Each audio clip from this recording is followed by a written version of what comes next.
Hello and welcome to our latest Insider interview.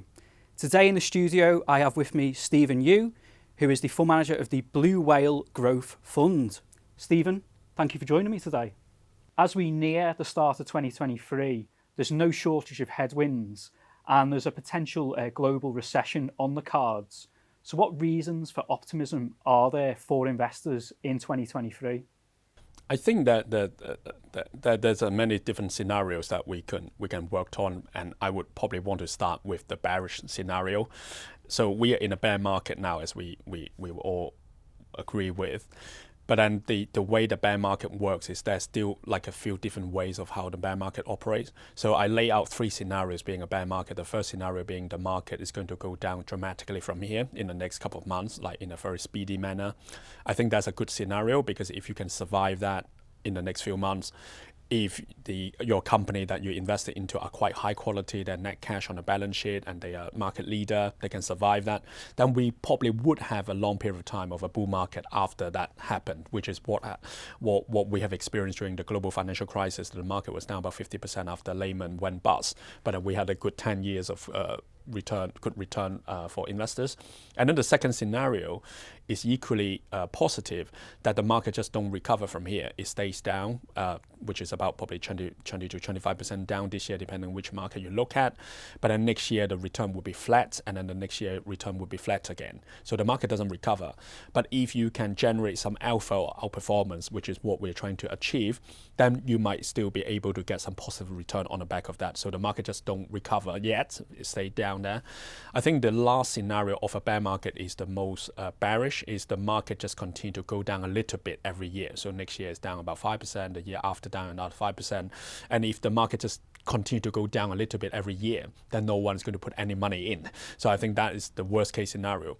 But even out of all these, I think the likelihood of the last scenario is quite low, given what the central bankers are trying to do. They're trying to step up the rate of rising interest rate in a very short space of time.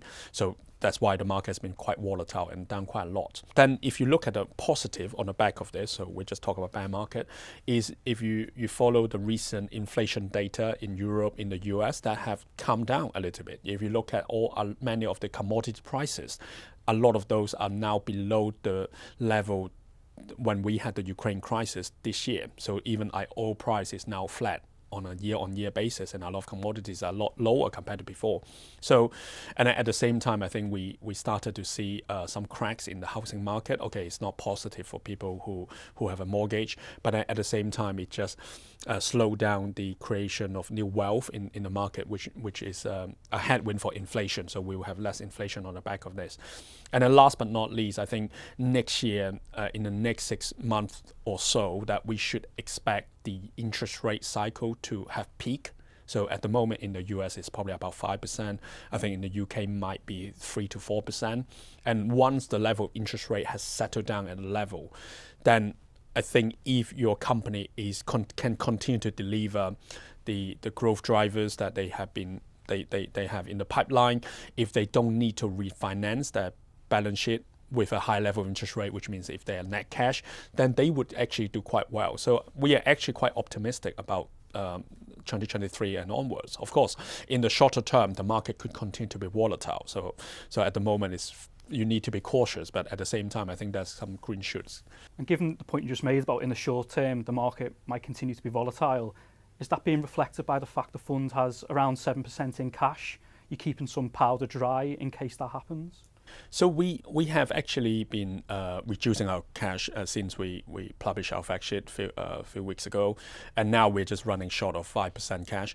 And we are actually looking for new ideas, and we have invested into some new names. We have been buying some other stuff that wasn't in the fund before, and we are actually seeing opportunities in the market. So the cash is always a byproduct of how much, in terms of opportunity set that we see in the market. And at some point in this year that we have high level of cash just because that we didn't feel the opportunities or valuation was there. But at the moment, I think a lot of things are now probably coming together. So we are actually spending cash now. So what companies have you been buying, or what sectors have you been moving into that you previously didn't have much exposure to? I saw that you made the point that you think in the next 5 years there'll be a different set of growth winners compared to the previous 5. Yep. So if I look back over the last 5 years, we started with a clean blank piece of paper 5 years ago in 2017. And at the time, we did not have as many technology companies that we ended up with during the pandemic period. Of course, I mean, we did have Adobe, Microsoft, Amazon, PayPal, and all that. And then throughout that 5 years that we actually discovered even more opportunity within digital transformation, which is even more tech names, and then we ended up investing into. I think this year has been a year of change in terms of how we perceive the world is going to progress in the next 5 years. And many of these technology names that we already outlined, they are going to face more headwinds from here compared to the last 5 years, and a lot of digital transformation for them has been completed. And I've used Alphabet, Google as an example 5 years ago in terms of the advertising budget. 1/3 of that is being spent on digital media, which is Google, Facebook, and then 2/3 of that would be on traditional media, which is TV and print. 5 years later, that shift have turned upside down. Now it's 2/3 in digital media, 1/3 in traditional media. So unless you think traditional media is going to zero, which that would not be the case because people still want to watch TV and read newspaper and go outside to some events and all that, then it would be more difficult for digital media to capture the next 10% or 20% of the market share compared to when they were only 30% of the market and then they managed to double to 60% in the last 5 years. So it's more difficult for them now. So a lot of this opportunity that we spotted before that we are no longer interested, and some of them we have exited. But there's some new areas that we think is going to benefit, such as like reshoring opportunities. And we have started maybe a bit too early our investment into semiconductors last year. And then we have been building our position this year as well, despite the headwinds. And if you think that what's happening with all this geopolitics, there's going to be a lot more silicon sovereignty in terms of coming back to the Western world, going back to the US, rather than just being quite centered in Taiwan, which is Asia Pac. That's a bit at some sort of risk at the moment. And then the other thing is on the back of that, we also started going into US railroads. So if you think about reshoring, is of course, I mean, we are not talking, reshoring is a fancy term, but no one is going to reshore that base back into Europe, given the energy crisis. I think people are trying to shift away from Asia or shift away from China. But then if you think about the US, North American region, basically in Mexico, West Coast, and Canada, we do think there's going to be a lot more opportunity there. So the 2 railroads that we added this year and we continue to build our position would connect Canada to the West Coast and West Coast to Mexico. And then last but not least, we also recognize there's a bit of a change in regime that we think energy, if you can find a high quality energy company, then they could benefit at a sustained higher level of oil price, which we think based on the geopolitics that the oil price could stay at a high level. I mean, we don't need to expect the oil price to go up to 100, 150, but then if the oil price stabilizes at about 70 to 80, I think some certain companies are going to make a lot of profit at the same time, return cash to shareholders. So that is something that we are looking at the moment. And could you name a couple of stock examples for those 3 sectors that you've been buying? So US railroads, semiconductors, and energy? So in terms of semiconductors, we have that on our top 10. So it's ASML and Lam Research. For the railroads, they are not in our top 10 yet, but at some point they could become top 10 position is Union Pacific and Canadian National. And in terms of the energy name, that at the moment we're still building a position, so we haven't disclosed that yet. And among your existing holdings, given the falls in stock markets in 2022, have you been using this as an opportunity to top up exposure? To take advantage of share price weakness? I think we have done a few things. I think we positioned the portfolio in a very good shape now, looking at the different set of opportunities and selling some company that we don't think is going to benefit in the next couple of years, and then increasing our position in certain company that we think is going to do well. And I think if you ask me to name a few names, I mean, we're still a big backer of NVIDIA. I mean, NVIDIA shares has been quite volatile this year. I mean, it's down about 40% this year. But in terms of long-term prospects in artificial intelligence, in the growth in hyperscale data center, in terms of the increase in silicon content in cars, in autos, in terms of all this infotainment, autonomous driving and all that, I mean, that have not changed despite what happened this year. So we do think like despite NVIDIA shares has down a lot, we would reckon that NVIDIA could be the next $1 trillion company, which we don't have many now. And then the other thing is we also invest into medical technology company. So which is something that we don't normally talk about because people just think that we are a tech fund, but we are not a tech fund. That we have recently added Dexcom onto our top 10. Equally, we also have Sartorius on our top 10. So Dexcom is the sensor that you put onto your body to monitor your glucose intake and your level. And so for people with diabetes or with some symptoms of diabetes, it's actually going to be quite helpful because you're going to have real-time data in terms of how much sugar content you have in your body.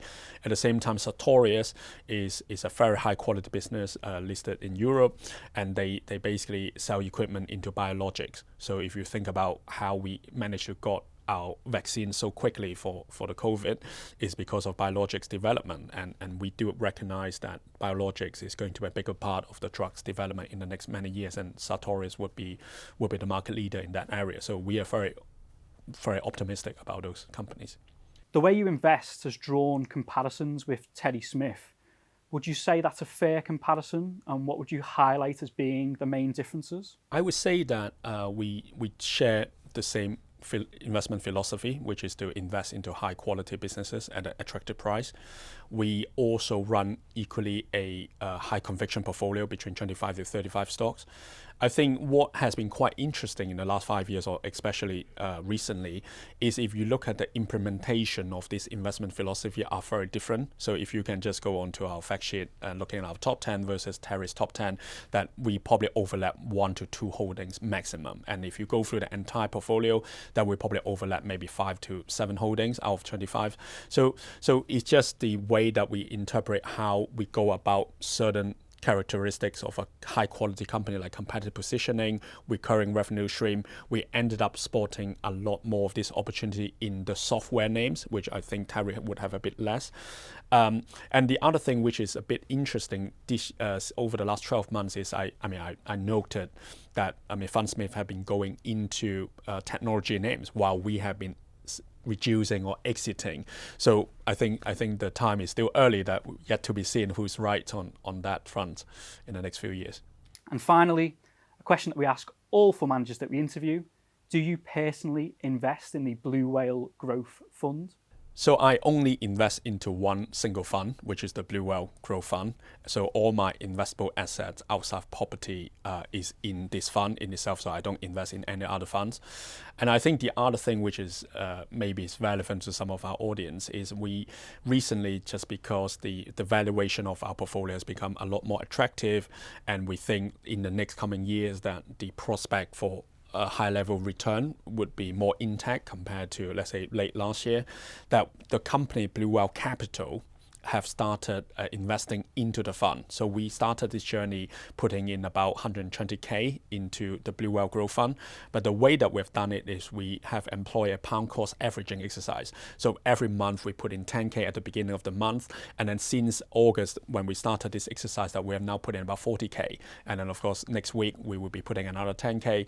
And the reason we do that is because we think the valuation is very attractive at the moment. But unfortunately, given the volatility in the market, is impossible to say, oh, this is now the time, let's put everything in, because you can easily see the market going down another 10% and then you might end up regretting that decision.